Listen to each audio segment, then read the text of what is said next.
হরে কৃষ্ণ বন্ধুরা, তোমাদের নতুন একটা ভিডিওতে স্বাগতম। তো সকাল সকাল স্নান ধান করে চলে আসলাম। এখন দেখো এই যে আমি যাচ্ছি রান্নাঘরে। এইখানে আমাদের বিভিন্ন রকম পিঠাপুলি তৈরি হচ্ছে। যেহেতু আজ জন্মাষ্টমী, তাই জন্মাষ্টমীর বিভিন্ন রকম ভোগ নিবেদন করা হবে। তাই এইখানে পাতা পোড়ানো আর মা এই যে লুচির জন্য ময়দা মাখছে। সবাইকে জন্মাষ্টমীর শুভেচ্ছা।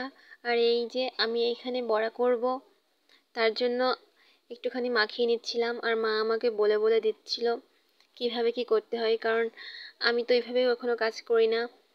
এরপর এই যে দেখো মা লেচিগুলো দিচ্ছিল আর আমি এখানে কাটছিলাম। তো আমার লেচি কাটার সাইজটা কি ঠিক আছে নাকি বলবে। এই দেখো আমি এই গুটিগুলো করেছি। আজ মূলত নিজেদের খাওয়ার জন্য না, পুজোর জন্যই একটু একটু করে করা হচ্ছে সব কিছু। তো এখানে আমার জেঠি পাতা পোড়াচ্ছিল। কৃষ্ণ ঠাকুরের খুব প্রিয় তালের বিভিন্ন রকম পিঠা, তাই আমরা আজকে তাল বড়া, পাতা পোড়ানো আর এদিকে লুচি বানিয়েছি, আর সঙ্গে সুজিও রান্না করেছিলাম। আর এই দেখো আজ যেহেতু সব কিছু আমরা নিরামিষ পাত্রে রাখবো, এই জন্য আমাদের লুচিগুলো রাখার জন্য অ্যাভেলেবেল ছিল না পাত্র। তার জন্য আমরা অনেকগুলো কলার পাতাও নিয়ে এসেছিলাম। দেখেছো আমার জেঠি কি সুন্দর ফুলকো ফুলকো লুচি ভাজছে। এই যে দেখো এইগুলো জেঠিকে একটু দেখিয়ে দিলাম। জেঠি তো এখন জানতো না যে ভিডিও হচ্ছে। আর এই দেখো আমরা এই যে লুচি বেলে বেলে এখানে রাখছিলাম। আর এটা হলো পুজোর লুচি আলাদা করে রাখা, ঠাকুরকে দেব বলে। এখানে কিন্তু আমিও লুচি বেলছিলাম, এই যে এইটাতে। এবার মা একটু তাকাচ্ছে। বেশ ভালোই মজা হচ্ছিল, কাজ করছিলাম আর গল্প করছিলাম। তো দেখতে দেখতে জেঠি বেশ অনেকগুলো লুচিই ভেজে ফেলেছিল। তোমরা কে কে জন্মাষ্টমীতে উপোস করেছিলে জানাবে। আর এই দেখো এখন জেঠি তাল বড়া করছিল। তোমাদের কার কার তাল বড়া পছন্দ কমেন্ট করে জানাবে। এটা তো তালের সময়, তাই তাল বড়াটা সবারই অনেক পছন্দের। তো আমি সবগুলোর একটু ভিডিও ক্লিপ নিলাম। আর এই দেখো এখানে জেঠি তাল বড়া ছাড়ার পর আমি বলছিলাম যে দাও আমিও একটু করি। আর সব কিছু অল্প দেখে তোমাদের প্রথমেই বলেছি আমরা যেহেতু শুধুমাত্র পুজোর জন্যই করছি, সবাইকে প্রসাদ দেব ঘরে। আর এই দেখো এই যে এইটা হলো সুজি, সব কিছু আমি অল্প করে নিয়ে এসেছিলাম। আর এই যে সন্ধ্যাবেলা আমি পুজোর ফল কাটছিলাম, তখন আমার বোন একটু ভিডিও ক্লিপ নিয়ে দিয়েছিল।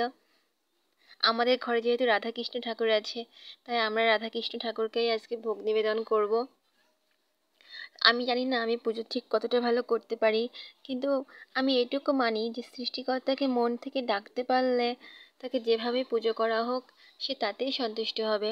তারপরও আমি প্রত্যেকবার জন্মাষ্টমীতে রাধাকৃষ্ণকে 8 রকমের ফল নিবেদন করি।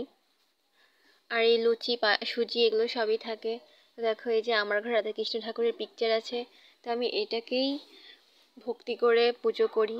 মন থেকে যদি তুমি একটা নিরাকার কিছুকে মানো তবে সেটাই অনেক। তো এই যে আমি এখন স্নান করাচ্ছি। এবছর হলো আমার মা জেঠি ওরা উপোস করছে ঠিকই, কিন্তু জল দিতে পারবে না, কারণ আমার ঠাকুমা মারা গেছে।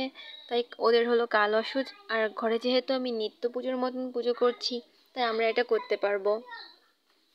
আর আমি এই যে এখানে সবশেষে রাধাকৃষ্ণ ঠাকুরকে সিংহাসনের মধ্যে রেখে আমি শ্রীকৃষ্ণের অষ্টাত্তর শতনামের পাঁচালীটা পড়েছিলাম। আর আমি শুরু শেষ মিলে শেষে কতবার উলু দিয়েছি, শঙ্খ বাজিয়েছি আমার মনে নেই, কিন্তু আমি পাঁচালী পড়া শেষ করে পুজো শেষ করে 8বার উলুধ্বনি আর 8বার শঙ্খধ্বনি দিয়েছিলাম, কারণ 108 বার তো আর সম্ভব না। আর জানো, কৃষ্ণ পুজোয় একটা মহা ভুল হয়ে গিয়েছিল। ভুলটা হলো আমি রাধাকৃষ্ণ ঠাকুরকে শুইয়ে দিতেই ভুলে গিয়েছিলাম, ঠাকুরের পদটা ফেলতেও ভুলে গিয়েছিলাম। যাই হোক, ঠাকুরের কাছে পরে ক্ষমা চেয়ে নিয়েছিলাম। জানি না ঠাকুর আমার ক্ষমা নিয়েছে কিনা, আর আমার পুজোর ভুল ত্রুটি ক্ষমা করে সে আমার পুজোটাও গ্রহণ করেছে কিনা। এই দেখো এই যে আমি এখানে অ্যাড করে দিয়েছি আমার ঘরে রাধাকৃষ্ণ ঠাকুরের পিকচার। তোমরা সবাই জয় শ্রীকৃষ্ণ বলবে। আমাদের কিন্তু রাধাকৃষ্ণ ঠাকুরের পাশাপাশি মা লক্ষ্মীও ঘরে অধিষ্ঠিত।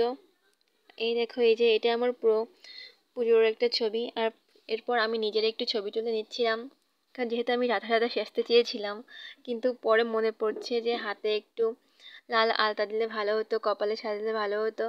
যাই হোক, আমি সেজে গুজে পুজো টুজো শেষ করলাম। এবার ফটো সেশন শেষ করে আমরা চলে গিয়েছিলাম আমাদের মন্দিরে। আমাদের কিন্তু বাড়ির পাশেই রাধাকৃষ্ণ মন্দির আছে, আর এইখানে আজকে জন্মাষ্টমীর অনুষ্ঠান হচ্ছে খুব বড় করে। তোমরা দেখতেই পাচ্ছ কত ভক্তবৃন্দের সমাগম। এখানে আমিও ছিলাম।